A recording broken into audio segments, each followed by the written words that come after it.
बारिश में देवरानी जेठानी ने अपनी शादी में पहनी अम्ब्रेला ड्रेस। माँ, मैंने दाल बना दी है, सिर्फ छौंक लगाना रह गया है। सिलाई सेंटर के लिए लेट हो रही हूँ, आप लगा देना, मैं आकर रोटी बना दूंगी।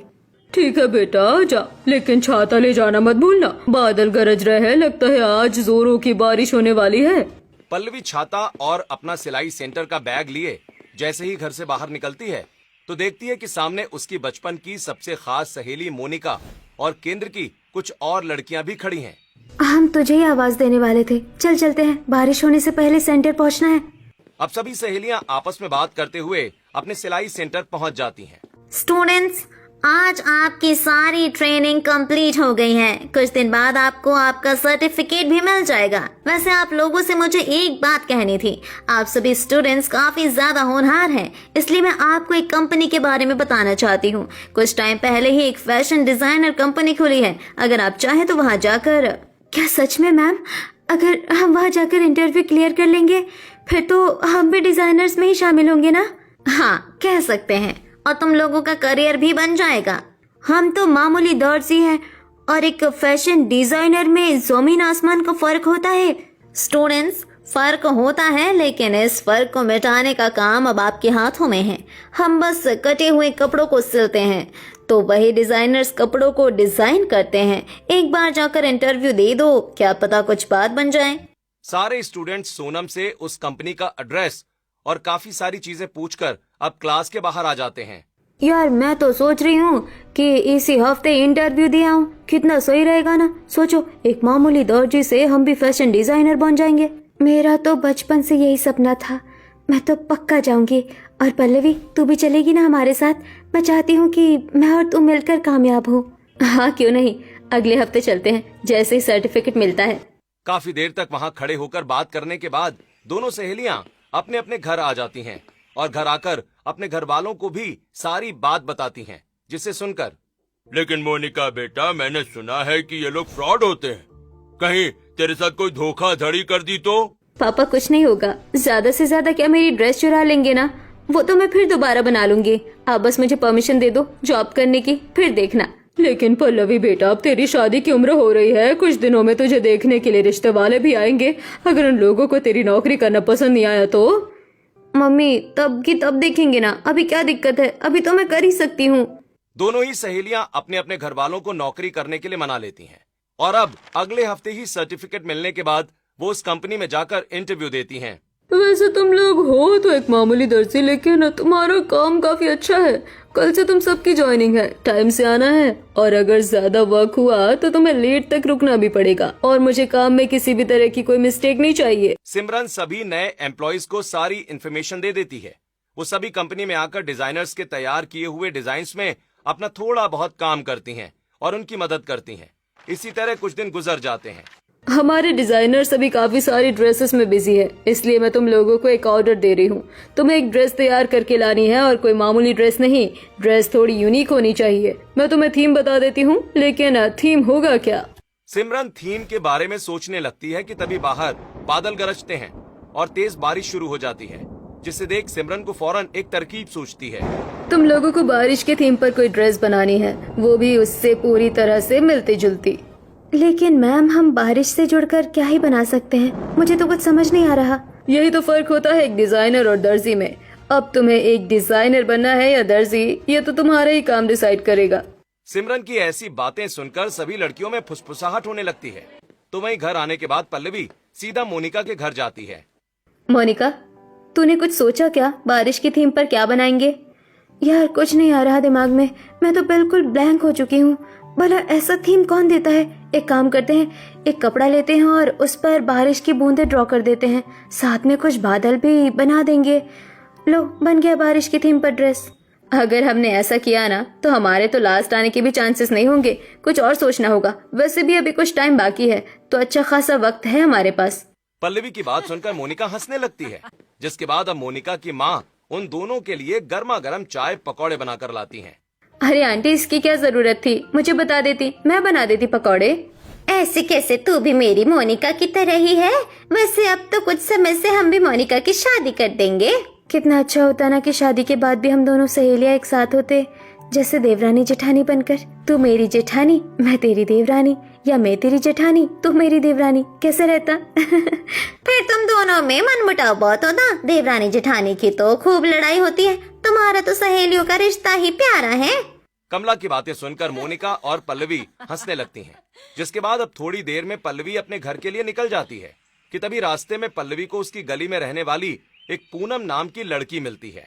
अच्छा पल्लवी, तुम मुझे ये मिल गई। मैं तुम्हारे घर ही आ रही थी, मुझे किसी जरूरी काम से बाहर जाना पड़ रहा है। तो तुम क्या मेरे रोहन को स्कूल से ले आओगे? 5 बजे तक हो जाएगी उसकी छुट्टी। हाँ हाँ भाभी, क्यों नहीं, ये भी कोई बोलने की बात है। मैं चली जाती हूँ रोहन को लेने।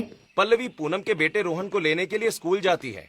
थोड़ी देर में बच्चों की छुट्टी हो जाती है और रोहन भी बच्चों के साथ बाहर आ जाता है कि तभी पल्लवी की नजर उस स्कूल की एक स्टूडेंट पर जाती है जिसने एक अम्ब्रेला रेन कोट पहना होता है। ये देख एकदम से पल्लवी के चेहरे पर हंसी आ जाती है और वो रोहन को उसके घर छोड़ सीधा मोनिका के पास जाती है। अरे पल्लवी, तो अभी तो अपने घर गई थी, कुछ भूल गई क्या?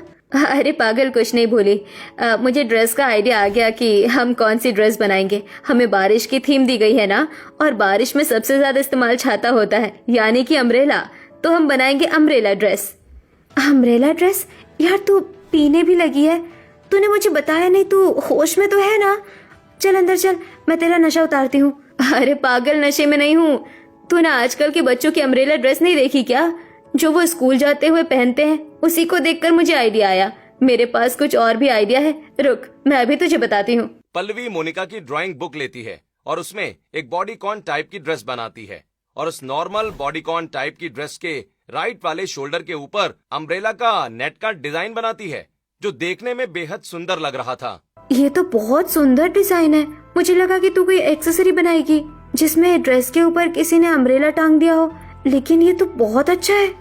मुझे पता ही था। चल अब ऐसे ही कुछ और डिजाइन भी सोचते हैं। दोनों सहेलियां बैठकर काफी अलग अलग तरह के डिजाइन सोचती हैं और उन्हें स्केच पेपर पर बनाने लगती हैं और इसी तरह से 2 से 4 दिन गुजर जाते हैं। हमें थोड़ा ठीक नेट चाहिए होगा और तार वगैरह का भी इसमें काफी इस्तेमाल होगा। साथ ही साथ मैं सोच रही हूँ कि हम स्टोन और क्रिस्टल का भी वर्क करें और इसके साथ लटकन वाली लेस भी ले लें। लेस वगैरह तो मेरे पास है और मोती भी है, बाकी का सामान ले लेते हैं।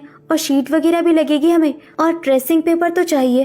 तुम लोग ऐसी कौन सी ड्रेस बना रहे हो जिसमें तुम्हें इतना सारा सामान लग रहा है? आंटी, हम अम्ब्रेला ड्रेस बना रहे हैं, वो भी 2-2। अम्ब्रेला ड्रेस मतलब छाते वाले कपड़े? तुम दोनों भी ना खूब पागल बनाती हो मुझे। अरे आंटी, पागल नहीं बना रहे हैं। जब हमारी ड्रेस बनेगी ना तो आप बस देखते रह जाएंगी। मोनिका की बात सुनकर ममता हंसने लगती है। इसी तरह समय गुजरता है और आज मोनिका को देखने के लिए रिश्ते वाले आए होते हैं। हमें तो अभी भी यकीन नहीं हो रहा कि इतने अच्छे परिवार में हमारी बेटी की शादी हो रही है। आपकी हैसियत के हिसाब से तो हम उतनी धूमधाम से शादी नहीं कर पाएंगे, लेकिन फिर भी अपनी चोटी का जोर लगा दूंगा। अरे भाई साहब, इतना सब कुछ करने की कोई जरूरत नहीं है और हम भी कुछ ज्यादा नहीं है। बस मिडिल क्लास फैमिली है हमारी। हमें तो बस ऐसी लड़की चाहिए जो हमारे घर को संभाल सके। लेकिन बस एक छोटी सी दिक्कत है। वो क्या है ना, मैंने सोचा है कि मैं अपने दोनों बेटों की शादी एक साथ करूंगी। अब एक के लिए तो लड़की मिल गई, दूसरे के लिए ढूंढनी है। क्यों ढूंढनी है? मेरी सहेली है ना, उसका भी कहीं रिश्ता नहीं लगा, वो भी बहुत अच्छी है। क्या? अरे बहन जी, इसकी बचपन की सहेली है, यही 2 गली छोड़कर रहती है। पल्लवी नाम है, बड़ी ही प्यारी बच्ची है। दोनों ने साथ में ही सिलाई सीखी है। वो मेरी बहुत अच्छी सहेली है, पता है हम फर्स्ट क्लास से एक दूसरे को जानते हैं। दोनों कुछ ज्यादा ही अच्छी सहेलियां हो। चलो अच्छा है, जब अच्छी सहेलियां देवरानी जेठानी बनती है ना तो घर में कलेश नहीं होता। मोनिका के माता पिता संगीता को पल्लवी के बारे में काफी सारी चीजें बताते हैं, जिसके बाद अगले हफ्ते संगीता अपने दूसरे बेटे का रिश्ता लेकर पल्लवी के परिवार वालों से मिलती है और पल्लवी भी संगीता को पहली नजर में ही भा जाती है। पल्लवी, मैंने तुझे मजाक में बोला था कि काश हम दोनों देवरानी जेठानी बन जाए, और देख अब ये सच हो रहा है। मैं तेरी देवरानी और तू मेरी जेठानी। हाँ यार, अब हम शादी के बाद भी एक साथ रहेंगे और साथ ही अपना सपना भी पूरा करेंगे। देखना, हमारा भी खुद का सिलाई सेंटर होगा जहाँ हम हर डिजाइनर कपड़े बनाएंगे और लोग हमारे पास लाइन लगा कर आएंगे। दोनों सहेलियां काफी ज्यादा खुश होती हैं। इसी तरह समय गुजरता है और अब उनकी शादी के दिन भी करीब आ रहे होते हैं। मेरे ख्याल से हमें यहाँ बेल्ट का इस्तेमाल भी करना चाहिए। क्यों?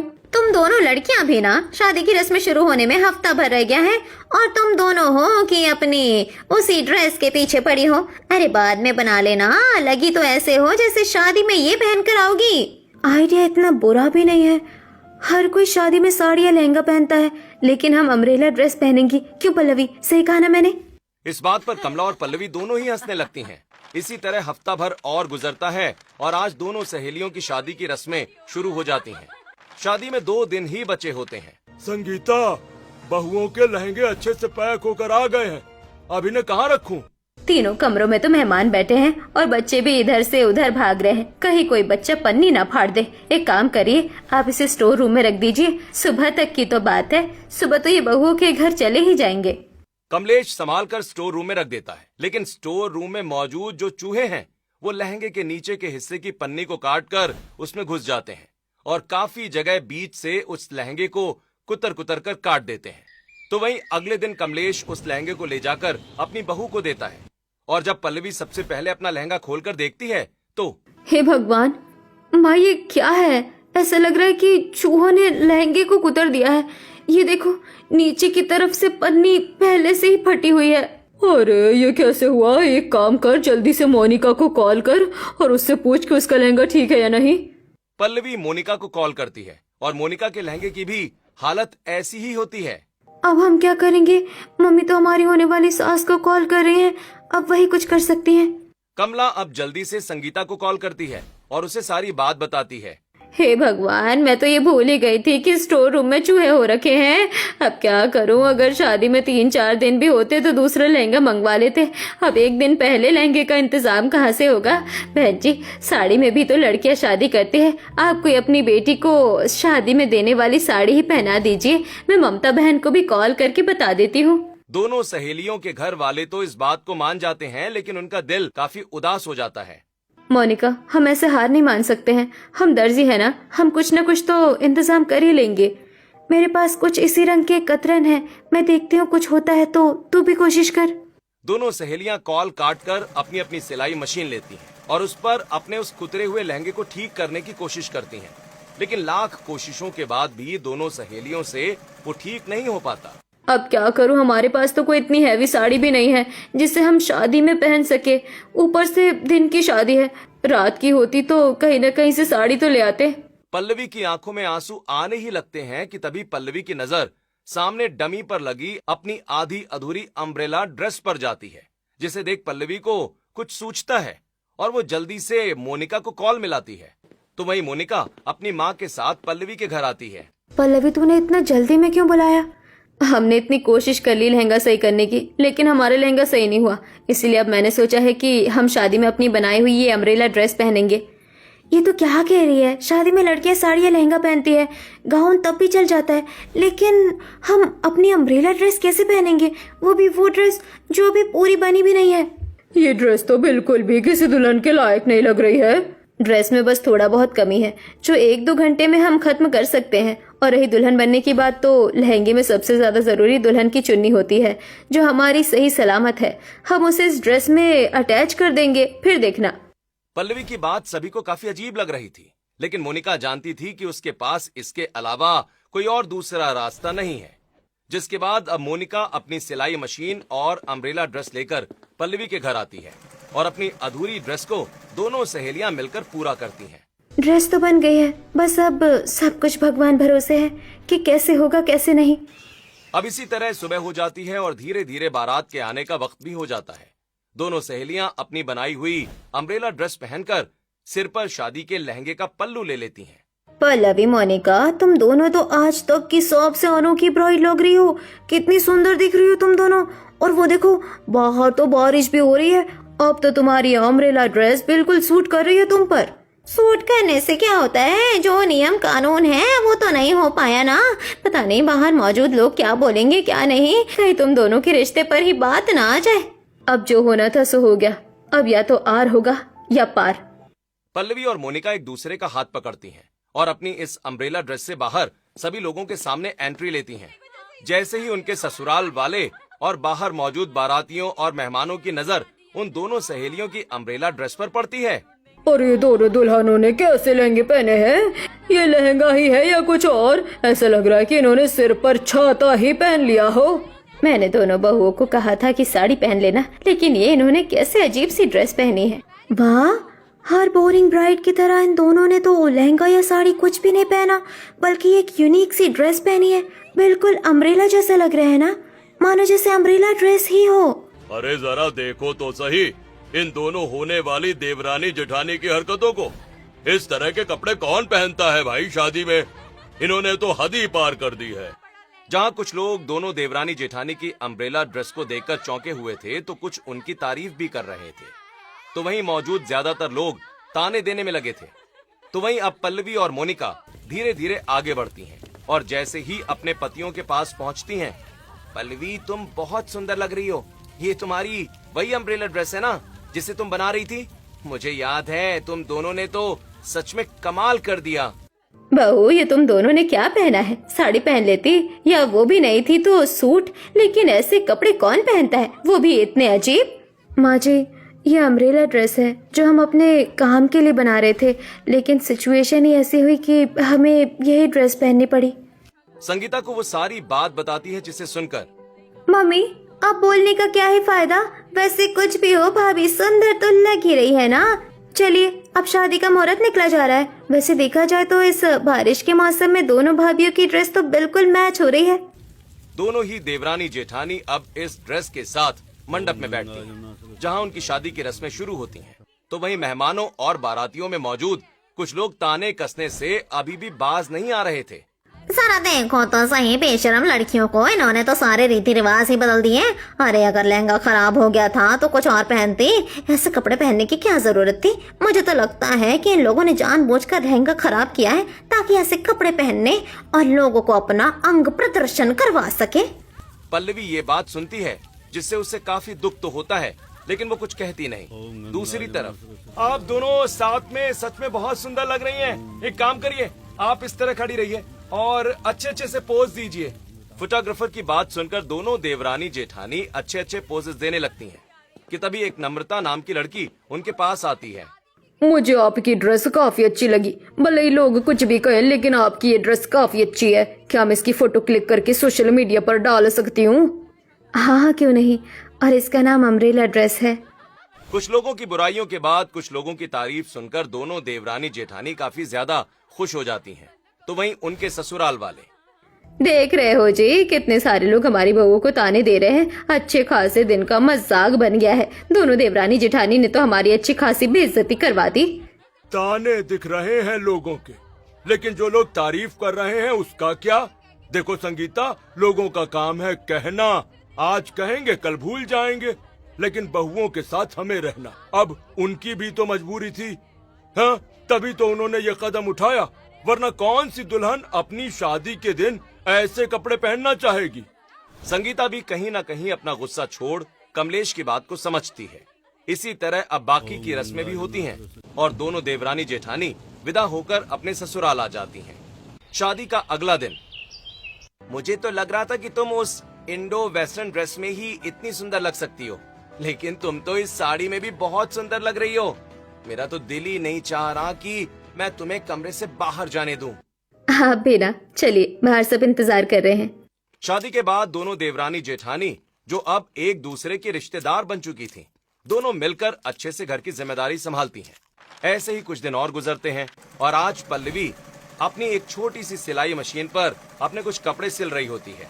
ये डिजाइन तो काफी अच्छा है। वैसे भी अब हफ्ता भर रह गया है, फिर उसके बाद तो मुझे कंपनी में जाना ही है काम करने के लिए। हफ्ते भर के अंदर अपने सारे कपड़े अच्छे से सिल लेती हूँ। खुद से बातें करते हुए पल्लवी अपने कपड़ों को सिल रही होती है कि तभी संगीता एक ब्लाउज का कपड़ा लिए पल्लवी के कमरे में आती है। बहू, मेरा ये ब्लाउज बना दे, जिस तरह से मैं पहनती हूँ ना, बिल्कुल उसी डिजाइन में चाहिए मुझे। माँ जी, ये तो पुराना डिजाइन हो गया है, मैं आपको कुछ नए डिजाइन दिखाती हूँ। पल्लवी ब्लाउज के कुछ नए डिजाइन दिखाती है जो संगीता को काफी ज्यादा पसंद आते हैं। ये सारे डिजाइन तूने बनाए हैं? तू तो सच में बढ़िया दर्जी है। अरे, जिसने अपनी शादी में इतनी सुंदर अम्ब्रेला ड्रेस पहनी थी, तो वो तो कुछ भी बना सकती है। पता है, अभी तक लोग मुझसे पूछते हैं कि वो ड्रेस सच में तुम्हारी बहू ने बनाई थी या कहीं और से ली थी। संगीता की बात सुनकर पल्लवी हंसने लगती है। जो अपने फ्री टाइम में इसी तरह सिलाई किया करती थी। छोटी भाभी, मैं बड़ी भाभी के पास गई थी। वो तो पहले से काफी कपड़े सिल रही है, सबने उनको दिए हैं। पड़ोस वाली आंटी है ना, उन्होंने उनको अपने कपड़े लाकर दे दिए। आपके पास ज्यादा कपड़े दिख रहे हैं, क्या आप मेरा सूट बना दोगी? मुझे ये कॉलेज के एक डांस फंक्शन में पहनना है। हाँ हाँ, क्यों नहीं, बस तुम मुझे डांस की थीम बता देना, उसके अकॉर्डिंग मैं तुम्हारी ड्रेस बना दूंगी। वैसे कब तक चाहिए? अभी तो 10-12 दिन है, तो आप आराम से दे देना, और कोई अच्छा सा डिजाइन बनाना। घर का सारा काम निपटाने के बाद रात में मोनिका जूही का सूट सिलने के लिए जब कमरे में बैठती है कि तभी वैभव जो सोने ही जा रहा होता है। मोनिका, तुम्हें सिलाई करने के अलावा कुछ काम नहीं है क्या? रात के 10 बज रहे हैं, सोना है मुझे। अपनी सिलाई मशीन की आवाज बंद करो यार। इसमें से तो ज्यादा आवाज भी नहीं आती है, और मैं तो जूही का सूट तैयार कर रही हूँ, उसे कॉलेज फंक्शन में पहनना है ना। करना है ना तो बाहर जाकर करो, मुझे ये सिलाई मशीन की आवाज बिल्कुल भी पसंद नहीं। वैभव के इस बर्ताव की वजह से मोनिका सिलाई मशीन रख देती है। तो वहीं अगले दिन पड़ोस से आए कपड़े जल्दी देने के चक्कर में मोनिका जब उन पर आखिरी सिलाई लगा रही होती है कि तभी वैभव, ये नहीं कि पति नहा कर आया है तो उसे कपड़े दे दो, उसका नाश्ता ले आओ। तुम तो फिर से सिलाई मशीन पर बैठ गई यार। नाश्ता आपका तैयार है और कपड़े भी निकले हुए हैं, अब आप क्या चाहते हैं कि मैं आपको कपड़े भी पहनाऊं? शर्म नहीं आ रही है तुम्हें? हाँ, अपने पति से इस तरह जुबान लड़ाते हुए। एक काम करो, तुम इसी काम में लगी रहो, ठीक है? वैभव अपने बड़े भाई से बिल्कुल अलग था। जहां वैभव को मोनिका का घर के कामों को छोड़कर सिलाई करना पसंद नहीं था, तो वहीं जतिन पल्लवी का पूरा साथ देता था। हे पल्लवी, तुमने यही सामान मंगाया था ना? ये देखो, सेम कलर के धागे भी मिल गए, और तो और तुम्हें पता है, तुम्हारी बनाई हुई शर्ट पहनकर आज मैं ऑफिस गया था तो सबने काफी तारीफ की। किसी को लग ही नहीं रहा था कि वो शर्ट तुमने बनाई है। सब कह रहे थे कि बाहर से ली है मैंने। सबको पसंद आई। वैसे मैं आपके लिए एक और शर्ट बना रही थी। सच में दर्जी पत्नी होने का तो फायदा हो गया मुझे। अरे, जो इतनी सुंदर अम्ब्रेला ड्रेस बना सकती है, उसके लिए मामूली सी शर्ट बनाना कौन सा मुश्किल काम है। मुझे आपसे बात करनी थी। हमने जो शादी की वजह से छुट्टी ली थी, अब वो पूरी होने वाली है, तो मैं अब दोबारा काम पर जा सकती हूँ क्या? सिर्फ 5-6 घंटे की ड्यूटी रहती है। मैं घर का काम करके जाऊंगी और जल्दी भी आ जाऊंगी। अरे हाँ बाबा, जाओ, भला मैं तुमको क्यों रोकूंगा? बस माँ पापा से बात करनी होगी, वो मैं कर लूंगा। कमलेश और संगीता दोनों ही बहुओं के काम करने के खिलाफ थे, लेकिन जतिन अपनी बातों से उन्हें मना लेता है। लेकिन जब मोनिका की बारी आती है, देखो मुझे तो तुम्हारा घर पर सिलाई करना बिल्कुल पसंद नहीं है, तो तुमने सोच भी कैसे लिया कि तुम्हें मैं बाहर काम करने दूंगा? आखिरकार आपको दिक्कत क्या है? कुछ सीखिए अपने बड़े भाई से। वो पल्लवी से कितना प्यार करते हैं, उसका कितना सपोर्ट करते हैं। लेकिन मैं अपने भाई से बिल्कुल अलग हूँ, समझी? मोनिका हमेशा देखती थी कि कैसे जतिन अपनी पत्नी, जो अब उसकी जेठानी बन चुकी थी, उसको हमेशा सपोर्ट करता था, उसका ख्याल रखता था। ये देखकर अब मोनिका अपने पति के बर्ताव की वजह से चिढ़ने लगी थी। देखा जाए तो इस घर की बड़ी बहू तो मुझे बनना चाहिए था। उनका रिश्ता तो पहले मेरे लिए ही आया था, लेकिन माँ जी ने मुझे अपने छोटे बेटे के लिए पसंद किया और पल्लवी को बड़े बेटे के लिए। अगर मेरी शादी बड़े बेटे से हुई होती तो आज पल्लवी की जगह मैं इतनी खुश होती। मोनिका को पल्लवी से जलन होने लगती है। ऐसे ही अब कुछ दिन और गुजरते हैं। मोनिका अपने कमरे में पड़ोस के कपड़े सिल रही होती है कि तभी पल्लवी उसके पास आती है। मोनिका, ये धागा तो कपड़े के रंग के हिसाब से काफी हल्का लग रहा है। मेरे पास ऐसा ही सेम रंग का धागा है, मैं अभी लेकर आती हूँ। नहीं, कोई जरूरत नहीं है, मेरे पास जो धागा है मैं उसी से काम चला लूंगी। मोनिका का इतना उखड़कर दिया गया जवाब सुनकर पल्लवी को काफी अजीब लगता है। तो वहीं उसी रात जब सब खाना खा रहे होते हैं, अरे मैं तो रायता लाना ही भूल गई। मोनिका, तुम पानी लेने जा रही हो ना किचन में? मैंने खीरे का रायता बनाकर फ्रिज में रखा हुआ है, ले आना। तुमने बनाया है ना, तुम लेकर आओ। मैं तुम्हारी कोई नौकरानी नहीं हूँ। देवरानी का मतलब ये नहीं है कि मैं अपनी जेठानी की सारी बात मानूंगी। अरे मोनिका भाभी, क्या हुआ? भाभी ने आपको सिर्फ रायता लाने के लिए ही तो बोला है। कुछ नहीं हुआ, तुम्हें इतना मन कर रहा है खाने का तो तुम खुद जाकर ले आओ। मोनिका का ऐसा बर्ताव देखकर पल्लवी के साथ साथ सारे घरवाले भी काफी हैरान थे। तो वहीं 1 से 2 दिनों के बाद पल्लवी कंपनी जाना शुरू कर देती है और लड़ झगड़कर मोनिका भी काम पर जाना शुरू कर देती है। कंपनी में हमारी कंपनी को काफी बड़ी अपॉर्चुनिटी मिली है। 2 साल पहले खोली हुई कंपनी ने कभी सोचा भी नहीं था कि बाहर से कुछ कंपनियां हमारी कंपनी में इन्वेस्ट करेंगी और हमें उन्हें बेस्ट ड्रेस दिखानी है। डिजाइनर तो ड्रेस की तैयारी में लग गए हैं और आप लोगों से भी यही रिक्वेस्ट है कि आप लोग भी कुछ अच्छी ड्रेस बनाएं। जो जो इसमें पार्टिसिपेट करना चाहता है वो मुझसे अपना नाम लिखवा देना, और जिसकी भी ड्रेस उन लोगों को सबसे ज्यादा पसंद आएगी उसको इस कंपनी में काफी सीनियर पोस्ट भी मिलेगी, अब वो चाहे डिजाइनर हो या कोई मामूली दर्जी। पल्लवी होती तो जरूर पार्टिसिपेट करती, लेकिन तबीयत खराब होने की वजह से वो आज आई नहीं है, तो क्यों ना इसी चीज का फायदा उठाऊं। मोनिका जानबूझकर सिर्फ अपना ही नाम लिखवाती है। तो वहीं जब अगले दिन पल्लवी को ये बात पता चलती है। मोनिका, तुम्हें हो क्या गया है? तुम मेरे साथ ऐसा बिहेव क्यों कर रही हो? और तुम तो मेरा नाम भी नहीं लिखवा कर आई। तुम्हारी नौकरानी नहीं हूँ मैं, समझी? इतना ही शौक है तो खुद जाकर लिखवा लो। मोनिका की वजह से पल्लवी के हाथों से इतनी बड़ी अपॉर्चुनिटी निकल चुकी थी, लेकिन इसके बावजूद भी पल्लवी के दिल में मोनिका के लिए कुछ गलत नहीं आता। तो वहीं अब मोनिका दिन रात एक करके बिल्कुल पल्लवी की शादी के दिन की तरह ही, बस थोड़ी सी अलग डिजाइन के साथ एक अम्ब्रेला ड्रेस बनाती है। कितनी सुंदर ड्रेस बनाई है मैंने। अब तो मेरी ड्रेस सिलेक्ट होगी और मैं ही अच्छी पोस्ट पर आऊंगी। मोनिका कुछ दिनों में अपनी ड्रेस तैयार कर लेती है, और जब उस ड्रेस को सिमरन देखती है। ओह मोनिका, इतनी अच्छी ड्रेस तो किसी डिजाइनर ने भी नहीं बनाई जितनी तुमने बनाई है। देखना, तुम्हारी ड्रेस सिलेक्ट होगी। सिमरन की बात सुन मोनिका काफी ज्यादा खुश हो जाती है। वहीं सिमरन, जो अब तक इस कहानी में अच्छी बनी हुई थी, वो एकदम से विलन का रोल ले लेती है और मोनिका की ड्रेस कंपनी से आए लोगों के सामने अपनी ड्रेस बनाकर पेश कर देती है। और जब सिमरन और उसकी ड्रेस उसके नाम से न्यूज़पेपर में छपती है, तब ये ड्रेस तो मेरी है, तो न्यूज़पेपर में इसका नाम क्यों है? इसका मतलब उसने मुझे धोखा दिया। भाभी, आपको कंप्लेंट करनी चाहिए। ये तो चीटिंग है ना। दिन रात मेहनत करके आपने वो ड्रेस बनाई है और नाम किसी और का। इसलिए कह रहा था कि छोड़ो ये सब, अब हो गया ना नुकसान। खामखा में इतने पैसे लगे और नाम भी नहीं आया। मैं उस सिमरन को नहीं छोड़ूंगी, वो ड्रेस मैंने बनाई थी। मोनिका गुस्सा करती है और सिमरन से लड़ने के लिए जा ही रही होती है कि तभी पल्लवी, तुम लोग क्या वहाँ जाकर लड़ोगी और प्रोटेस्ट करोगी? उसका कोई फायदा नहीं होने वाला। तो पल्लवी, तुम क्या चाहती हो कि हम चुप रह जाएं? आज मोनिका के साथ हुआ है, कल को हमारे साथ भी हो सकता है। कब कहा चुप रहो, लेकिन थोड़ा दिमाग से फैसला लो। सिमरन कोई अच्छी डिजाइनर नहीं है और हम इसी चीज का फायदा उठा सकते हैं। तुम बिल्कुल उसी तरह की दूसरी ड्रेस तैयार करो और खुद उसे पहनकर कंपनी में जाओ। जो बाहर से लोग आए हैं वो कुछ दिनों तक लगातार कंपनी में आ रहे हैं, और जब वो तुम्हारी ड्रेस देखेंगे तो तुम उनके सामने अपनी बात रख सकती हो। पल्लवी मोनिका को सारा प्लान समझाती है, जिसे सुनकर रीमा, पल्लवी बिल्कुल ठीक कह रही है, तुझे ऐसा ही करना चाहिए, ये बेस्ट रास्ता है। अब बाकी सब लोगों की बात मानकर मोनिका वैसा ही करती है और बिल्कुल वैसी ही ड्रेस बनाने लगती है जिसमें पल्लवी भी उसकी मदद करती है। तुम इसको इस तरह लगाओ, तभी पूरा अम्ब्रेला ड्रेस का लुक आएगा।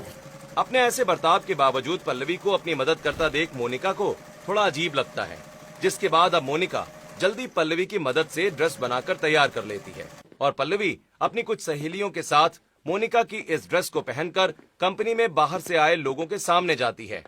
सिमरन, ये ड्रेस तो तुमने बनाई थी ना, तो इस लड़की ने ये ड्रेस क्यों पहनी है? इसे तो हम मॉडल को पहनाने वाले थे। अब इसने ये ड्रेस कैसे पहनी? तुम्हें ये ड्रेस कहाँ मिली? इसे तो मैंने अंदर के रूम में लॉक करवा कर रखा है। ये ड्रेस वो नहीं है, ये दूसरी ड्रेस है जो मैंने बिल्कुल उसी की तरह बनाई है। तुमने मेरी बनाई हुई ड्रेस और मेहनत को अपना नाम दे दिया, और तुम्हें क्या लगा मैं चुप रहूंगी?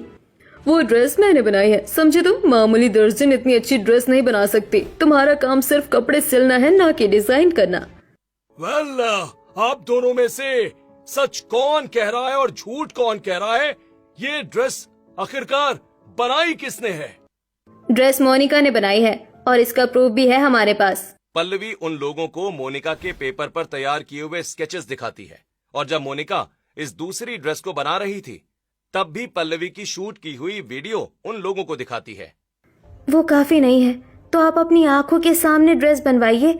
अगर सिमरन ड्रेस बना देती है तो इसका मतलब वो सच कह रही है और मैं झूठ। ये बिल्कुल ठीक कह रही है। तो सिमरन जी, आप तैयार हैं?